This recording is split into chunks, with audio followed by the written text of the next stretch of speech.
Բարև ձեզ, հարգելի լրագրողներ, իմ ներածական խոսքը հետո կտեսնենք։ Գլխավոր պրոբլեմը Նիկոլն է։ Ցանկացած զիջման գնով իշխանության մնալու նրա գենետիկ հիվանդությունը։ Տեսեք ոնց է Ադրբեջանին Թուրքիային աղաչում, ամեն ինչ կտամ, միայն թղթի մի կտորով օգնեք խաբեմ ժողովրդին։ Ժամանակին ասում էր պատրաստ եմ տղայիս ուղարկել Բաքու գերիների դիմաց։ Ասել եմ իրան, քեզ առաջարկիր, Արցախի ռազմաքաղաքական ղեկավարության մյուսների դիմաց, սա նրանցից ոչ մեկի եղունգը չարժե։ Ես հակված եմ առաջ նայել ու գլխավոր հարցը լուծել։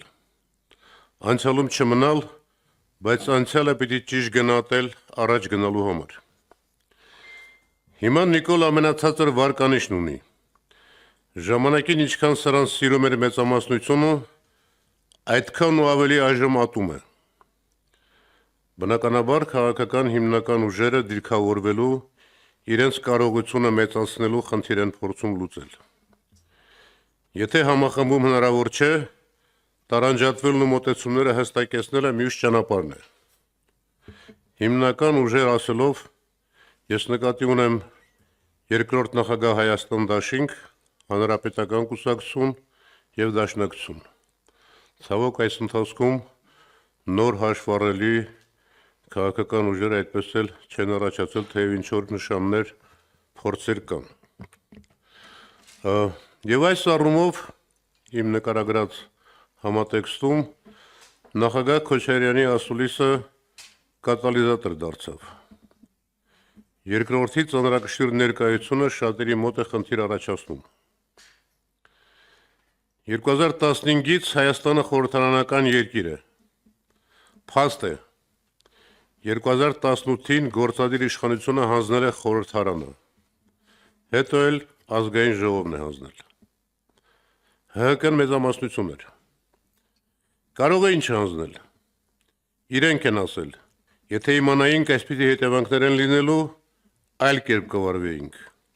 ավելի վճռական կլինեինք։ Մինչև վերջին պահը համոզված էին, որ ամեն ինչ վերահսկողության տակ է։ Այդպես էին զեկուցում։ Էլեկտրիկ Երևանի նոր տարբերակն էր, հետո միանգամից փլվեց։ Արտաքին ուժային կենտրոններից մեկը զանգվածը մեծացրեց, փողով, ՀԿ-ներով, այլնով, մյուսը տեսավ, որ բանը բանից անցնում է, որոշեց անմասն չմնալ, զանգվածը կրկնապատկվեց։ Այստեղից էլ ես Նիկոլին չեմ պարտվել, այլ շատ ավելի հզոր ուժերի հաստատումը։ Երեկ էլ արդարացման նոր թեզ։ Իշխանությունը հանձնել է ժողովուրդը հեղափոխության միջոցով։ Հեղափոխություն լինում է ոչ արդյունավետ կառավարման արդյունքում։ Ովքեր էին կառավարում։ Արդյոք հանրապետականը միատար էր այդ ժամանակ։ Հիշում եք 15 թվականի սահմանադրության նախագծի վերաբերյալ երկրորդ նախագահի զգուշացումը։ Այս նախագծում կա թաքնված մեծ ռիսկ։ Այնպիսի զգացողություն ունեմ, որ մի նոր ղեկավարող առաջնորդող ուժի ստեղծման փորձ է արվում։ Սա ասվել է 15 թվականին։ Այո, ուզենք թե չուզենք հարցեր կան, որոնք պիտի պարզաբանվեն։ Եթե երրորդ նախագահը չառաջադրվեր վարչապետ, ինչ էր լինելու։ Ինչ էր լինելու, եթե իրենցից մեկին ընտրեին։ Հիմա ինչ-որ մարդիկ տողատակերում ու արդեն նաև բացահայտ փորձում են Կարեն Կարապետյանին մեղադրել։ Ազնիվ չէ։ Կարենը 17 թվականի պարլամենտում 2 պատգամավոր ուներ։ Ես հորդորում եմ մեր գործընկերներին ամփոփել այս թեման, արձանագրել տարանջատումը և գործել գլխավոր հիմնական ուղղությամբ, ամեն մեկն իր պատկերացրած ձևով։ Եվ վերջին մի հաստատում իմ կողմից։ Հավատարմությունը, երախտագիտությունը, բարոյական պարտավորությունը մարդկային բարձր արժանիքներ են։